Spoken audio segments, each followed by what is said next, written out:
இந்த வனப்பகுதி எப்படின்னு பாருங்கள். இதை கைத்தடம் மாதிரியே தான் இந்த தடம் போகும். ஒரு காலத்தில் பார்த்தீங்கன்னா இப்போ தான் ஏரி எடுத்து கட்டின மாதிரியே இருக்குது மண்ணெல்லாம். இதெல்லாம் அந்த ஏரி கட்டி கூட 10-15 வருஷத்துக்கு மேலே இருக்கும். அடிக்கடி பார்த்தீங்கன்னா யானை கீழே வரத்துக்கு இல்லாமல் அந்த சைடு பார்த்தீங்கன்னா கம்பி வேலி போட்டிருக்காங்க. காட்டுக்குள்ளே வரத்துக்கு பக்கத்துலேயே பார்த்தீங்கன்னா ஃபாரஸ்ட் ஒட்டியே வாழை மரம் போட்டிருக்காங்க. ஒரு ஏன் வந்து யானை வராது. ஆனால் யானைக்கு பாதுகாப்பாக கீழே வந்து இறத்து விட்ருக்காங்க. கரண்ட்டு விடல. கரண்ட்டு விட்டுருந்தாங்கன்னா யானை இறந்துடும், கரண்டில் அடிபட்டு. அப்படிங்கிறதுனால இறத்து விட்ருக்காங்க. அவங்க அப்படியே போயிட்டு அப்படியே வருவாங்கன்னு நினைக்கிறேன்.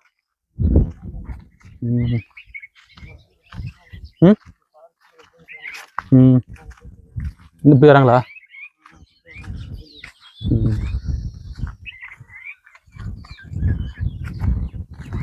காட்டுக்குள்ள அடி ரவுண்ட் சொல்லுவாங்க, யார் இருக்கிறாங்களா இல்லையான்னு.